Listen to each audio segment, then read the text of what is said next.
J'étais à un pas de la porte du bureau quand j'ai entendu la voix de mon père.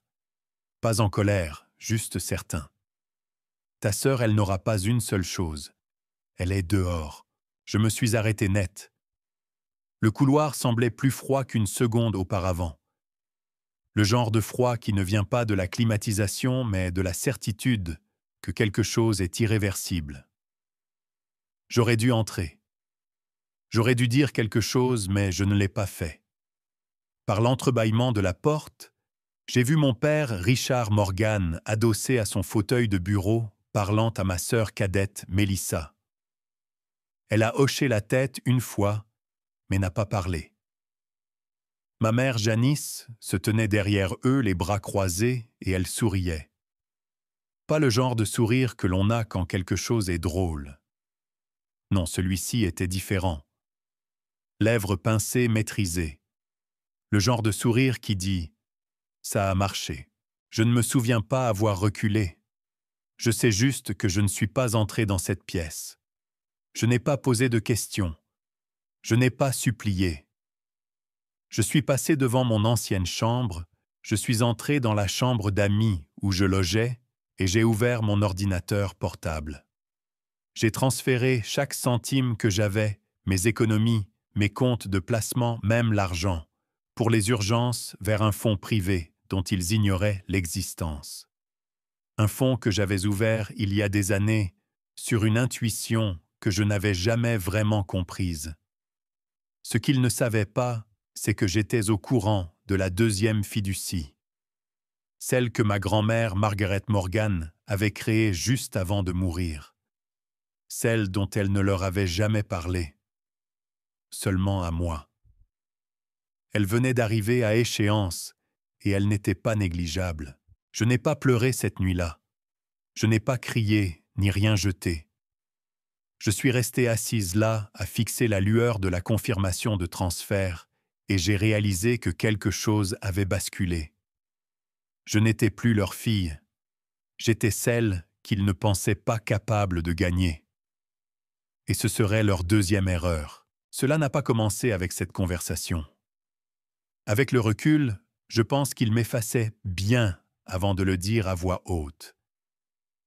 C'était dans la photo de Noël que maman a envoyée l'année dernière, celle qu'elle avait légendée, Morgane, une famille pleine d'amour. Je n'y étais pas. J'étais arrivé en avion 2 jours plus tôt, j'avais préparé 3 tartes et emballé des cadeaux jusqu'à en avoir des crampes aux doigts. Mais quand j'ai posé une question sur la photo, elle a dit « Oh, ma chérie, nous l'avons prise pendant que tu faisais des courses. » Ça m'est complètement sorti de la tête. Je me suis dit que ça n'avait pas d'importance. Puis sont venus les changements subtils. Papa, toujours pragmatique, toujours contrôlant, a commencé à dire des choses comme « Tu es trop émotive pour gérer les affaires de la succession » ou « Ces choses-là demandent une tête rationnelle ».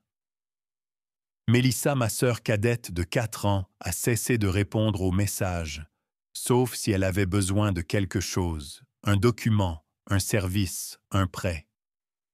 Son ton était toujours enjoué, comme si nous étions encore proches, mais cette proximité était vide de sens.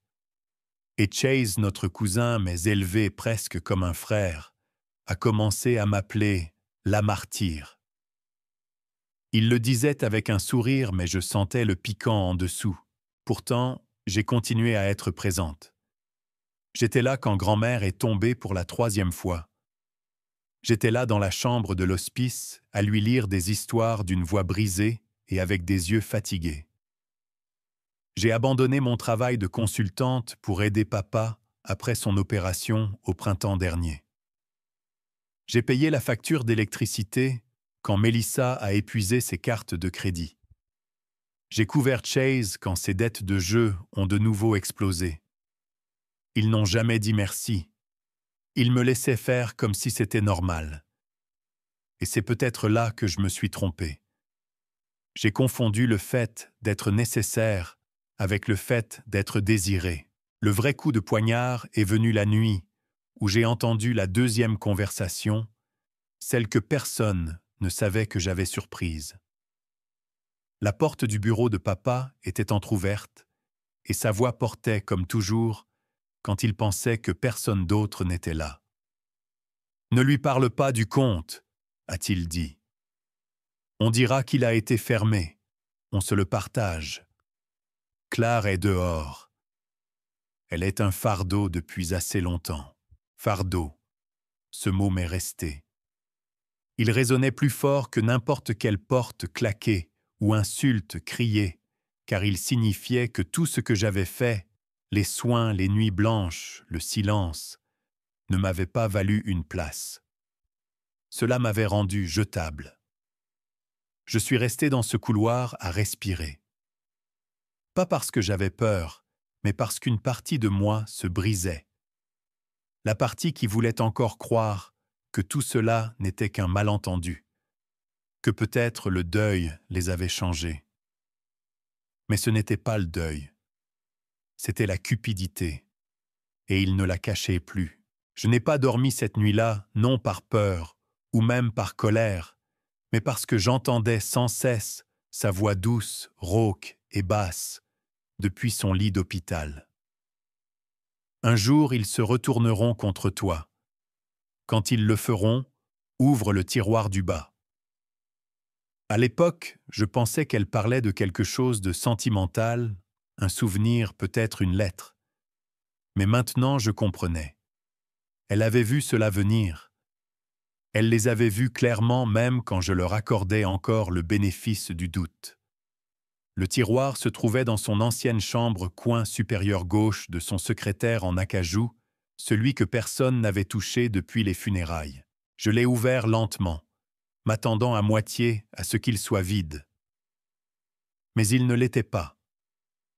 À l'intérieur se trouvait une petite clé USB, une lettre pliée écrite de sa cursive inimitable et une enveloppe de couleur crème scellée par un cachet de notaire. Mes mains tremblaient en ouvrant la lettre. « Claire, si tu lis ceci, c'est qu'ils ont déjà agi. Le sang ne les rend pas dignes. L'amour ne les rend pas loyaux. Prends ce qui t'appartient et ne t'excuse pas, grand-mère. » Ce n'étaient que 4 lignes, mais elles sont tombées comme un coup de tonnerre. Je l'ai relue, puis encore. Je ne pleurais pas encore, mais j'ai senti quelque chose changer. Pas de la tristesse, ni même de la rage, de la conviction. L'enveloppe contenait une version modifiée de son testament, signée, attestée et notariée 2 semaines avant son décès. J'ai lu chaque mot lentement, attentivement. Il me donnait 51% du contrôle de l'entreprise familiale, une procuration sur la fiducie personnelle de papa, 2 propriétés locatives en Oregon et un compte de placement bloqué d'une valeur d'un peu plus de 1,2 million de dollars. Elle n'avait pas partagé les choses équitablement. Elle n'avait pas essayé de plaire à tout le monde. Elle m'avait choisi non pas parce que j'étais meilleur, mais parce que j'étais resté, parce que j'avais écouté, parce que je lui avais essuyé la bouche et tenu la main quand personne d'autre ne le faisait. Elle ne m'avait pas laissé le pouvoir.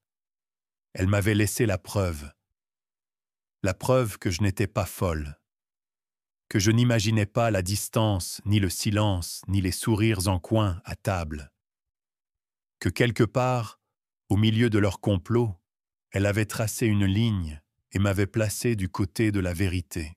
Je suis resté assise avec ça pendant longtemps, sans bouger, tenant simplement cette enveloppe comme si elle pouvait disparaître si je clignais des yeux. Ils me voulaient repartis. Très bien. Qu'ils jettent l'allumette. Je réduirai leur plan entier en cendres. Je suis descendu à la cuisine le lendemain matin, comme si de rien n'était. Papa Richard était assis en bout de table, feuilletant des rapports financiers. Mélissa faisait défiler son téléphone, mâchant une tartine, comme si c'était important. Maman Janice se tenait près de l'évier, fredonnant doucement en remuant son thé, le même air qu'elle utilisait toujours quand elle pensait avoir gagné. « Bonjour, ai-je dit. Papa n'a pas levé les yeux. « Nous sommes occupés, Claire. Peux-tu nous laisser une minute ?» J'ai souri. froidement, avec assurance. Bien sûr, je voulais juste vous féliciter. Cela a attiré son attention. Il a levé les yeux, un stylo à la main, les sourcils froncés. Pourquoi? J'ai posé l'enveloppe sur la table. Pour m'avoir tout donné. La main de maman a eu un sursaut. Le thé s'est renversé sur le comptoir. Elle n'a pas bougé pour l'essuyer, restant là à me fixer. « De quoi parles-tu » a-t-elle demandé. J'ai ouvert l'enveloppe, j'en ai sorti le testament modifié et je l'ai posé à plat entre le beurrier et le café noir de papa. Mélissa a cessé de faire défiler son téléphone. Papa s'est levé lentement, lisant la première ligne. Sa bouche s'est ouverte, mais aucun son n'en est sorti. « Ce n'est pas... » a commencé maman. « Pas vrai, » ai-je dit calmement. « Signé, notarié, attesté. » Je me suis tourné vers papa. « Tu te souviens de Beverly, l'amie de grand-mère de son groupe à l'église? Elle a contresigné 2 semaines avant le décès de grand-mère. » Personne n'a parlé. Je suppose qu'elle ne faisait pas confiance au reste d'entre vous. Papa a grogné pas fort mais profondément. « Tu as volé ça. »« Non !» ai-je dit la voix stable. « Je l'ai mérité. » Le silence s'est étiré, épais et laid. Je ne le sentais pas. Je les ai laissés mariner dedans. La perte le choque, le moment où ils ont réalisé que les règles avaient changé. « Vous pensiez que j'allais partir sans rien dire ?» ai-je dit. « Me laisser vous effacer avec un sourire et une serviette pliée à Thanksgiving. Mais vous m'avez sous-estimé. » Papa s'est avancé, le doigt levé.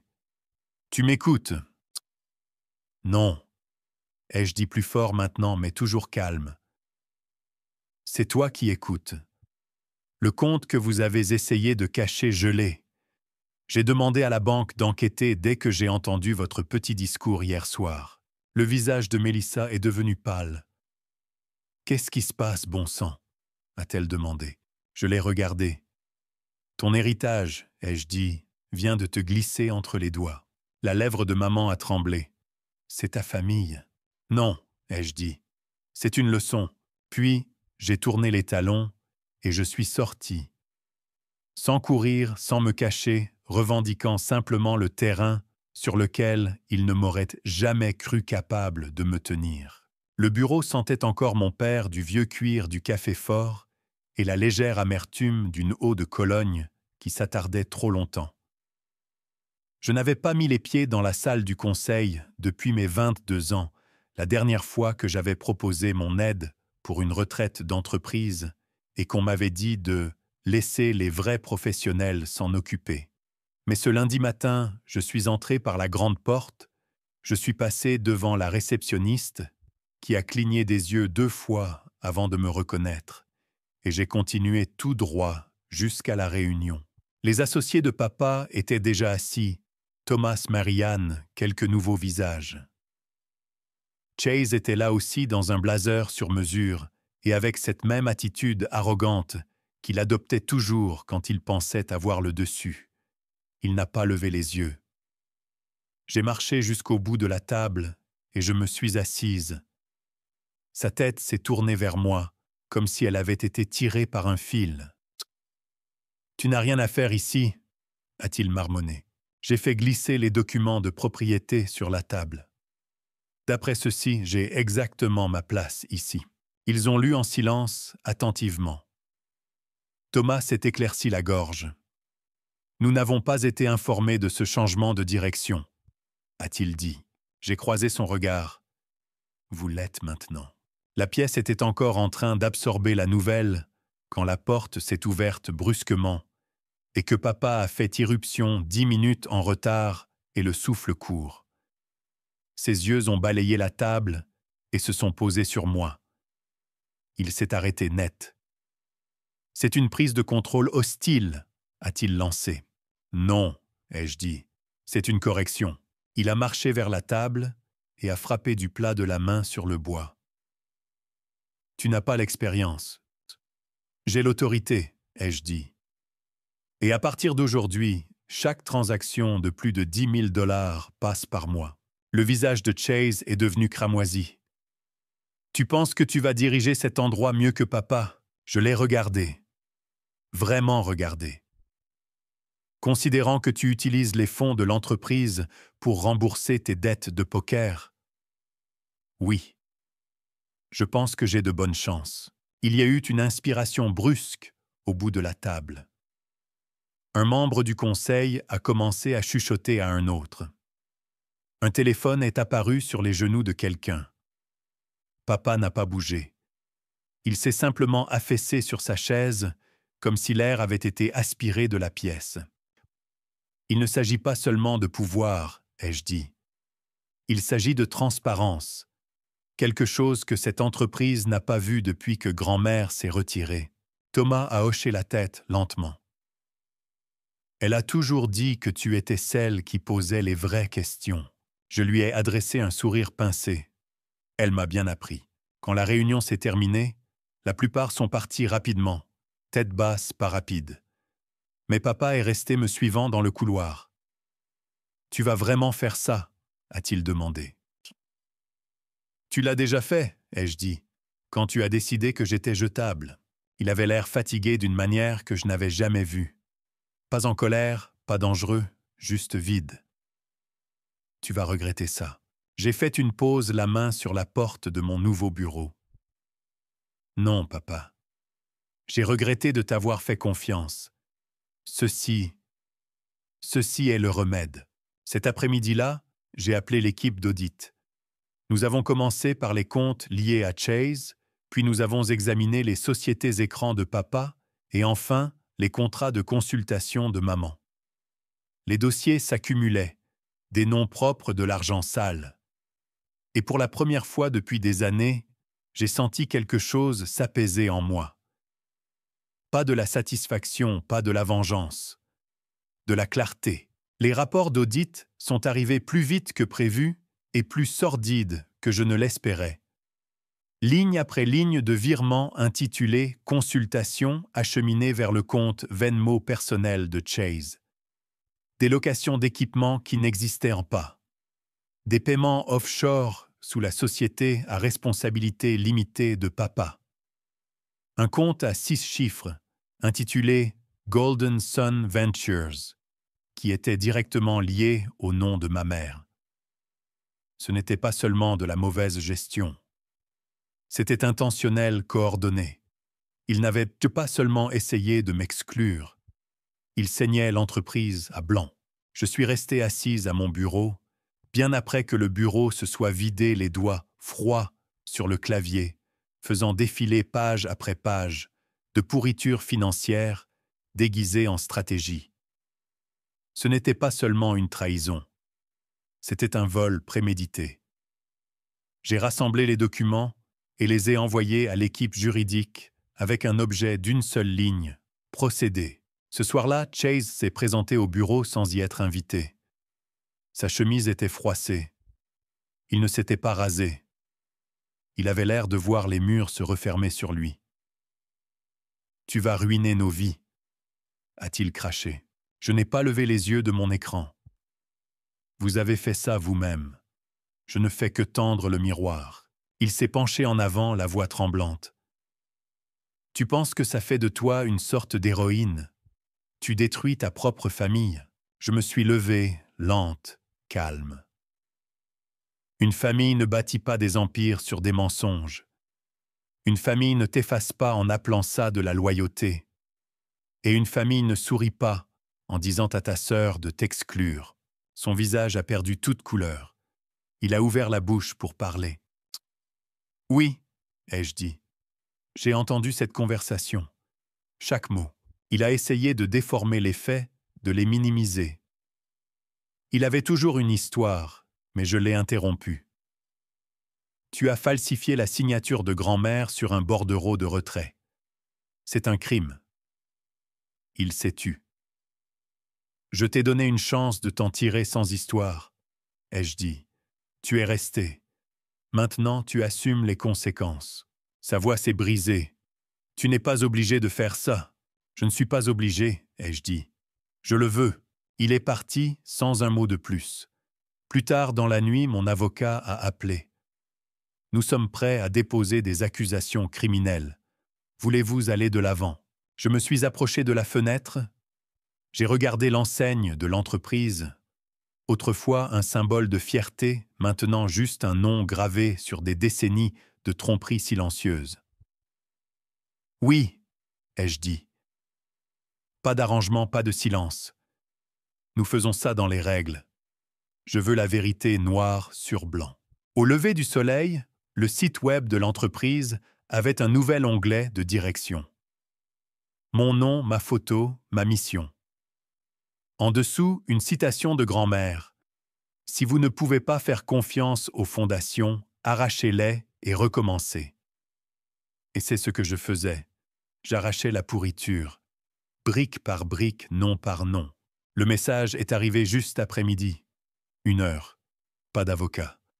Tu me dois bien ça. Je ne lui devais rien, mais j'ai dit oui. Nous nous sommes retrouvés dans le jardin de la vieille église derrière Sainte-Marie, celui où grand-mère avait l'habitude de s'asseoir quand elle pouvait encore marcher. Le même endroit où maman faisait semblant de s'occuper des roses, tout en prenant les appels de l'avocat de la succession qu'elle jurait à peine connaître. Elle était déjà assise quand je suis arrivé. Chemisier blanc, ligne épurée, trop calme. Elle ressemblait à quelqu'un qui se préparait pour une conférence de presse, pas pour une conversation avec sa fille. Je ne me suis pas assise. « Je dois te l'accorder », a-t-elle dit. « Je t'ai sous-estimé. »« Tu l'as toujours fait », ai-je dit. Elle a souri faiblement, les yeux toujours fixés sur la chapelle. « Tu n'essayais pas de protéger grand-mère. Tu essayais de me détruire. »« Non », ai-je dit. « Tu as fait ça toute seule. » Elle s'est alors tournée complètement vers moi. Son visage ne s'est pas fissuré. Pas encore. « J'ai fait tourner cette famille », a-t-elle dit plus sèchement maintenant. « Je me suis assuré que ton père ne perde pas tout après son 3e investissement raté. J'ai colmaté les brèches. Je me suis occupé de Chase et de toi. Je n'ai pas bronché. J'étais la seule à ne pas mentir, ai-je dit. Elle s'est levée, époussetant lentement sa jupe, comme si elle venait de terminer une corvée de jardinage. « Tu vas gagner, a-t-elle dit. Nous le savons toutes les deux. » Elle s'est approchée. « Mais que se passera-t-il après? Tu penses que tu trouveras la paix. Tu penses que grand-mère aurait voulu ce cirque. » Je l'ai regardée, vraiment regardée, et j'ai vu la femme que j'avais aimée essayer de réarranger son visage en quelque chose de doux, mais ça ne collait plus. « Non, » ai-je dit. Mais elle aurait voulu la vérité. Et elle serait fière que j'ai enfin arrêté de m'excuser d'exister. Pendant un instant, juste une fraction de seconde, sa bouche s'est crispée, non pas de colère, mais de quelque chose de plus proche du chagrin. Puis c'est passé. Elle s'est penchée, la voix à peine plus haute qu'un murmure. Tout s'effondre, Claire. Même la vérité. Attends de voir. Je n'ai pas répondu. Je ne suis pas resté pour demander ce qu'elle voulait dire. J'ai tourné les talons et je suis parti avant qu'elle ne puisse transformer cela en avertissement, en menace ou en supplique. Je n'avais plus besoin de ses conclusions. La salle d'audience était plus froide que je ne l'avais prévu.